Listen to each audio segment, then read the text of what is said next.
ప్రభాస్ హీరోగా Raghava Lawrence direction లో వచ్చిన రెబల్ సినిమా గుర్తుందా? బాక్స్ ఆఫీస్ దగ్గర డార్లింగ్ ఫ్యాన్స్ ను డిసప్పాయింట్ చేసిన ఈ సినిమా గురించి రీసెంట్ గా ఓ షోలో ప్రొడ్యూసర్స్ మాట్లాడారు. రెబల్ రిజల్ట్ ను, డైరెక్టర్ రాఘవ లారెన్స్ తీరును ప్రభాస్ తండ్రి ముందే గ్రహించి తమను హెచ్చరించారని షాకింగ్ విషయాలను పంచుకున్నారు. తాజాగా ఓ ఇంటర్వ్యూలో రెబల్ గురించి మాట్లాడిన నిర్మాతలు భగవాన్ పుల్లారావు మరోసారి పాత విషయాలను గుర్తు చేసుకున్నారు.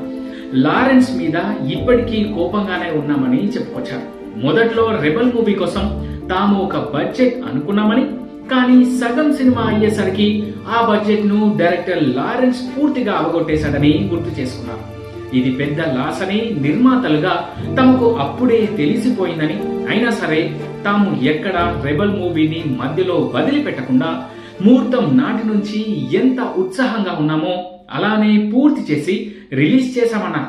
అంతేకాదు లారెన్స్ పేరు ప్రభాస్ కి తామే ముందు సజెస్ట్ చేశామని, మంచి కాంబినేషన్ అవుతుందని నమ్మమన్నారు.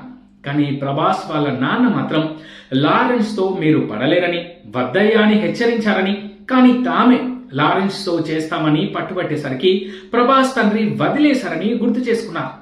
ప్రభాస్ దేవుళ్లాంటి మనిషి అన్నారు.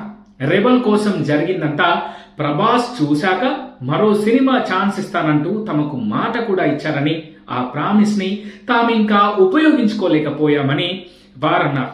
ఇక ఈ విషయం పక్కకు పెడితే రెబల్ సినిమా విషయంగా అప్పట్లో డైరెక్టర్ లారెన్స్, ప్రొడ్యూసర్ల మధ్య పెద్ద వివాదమే నడిచింది.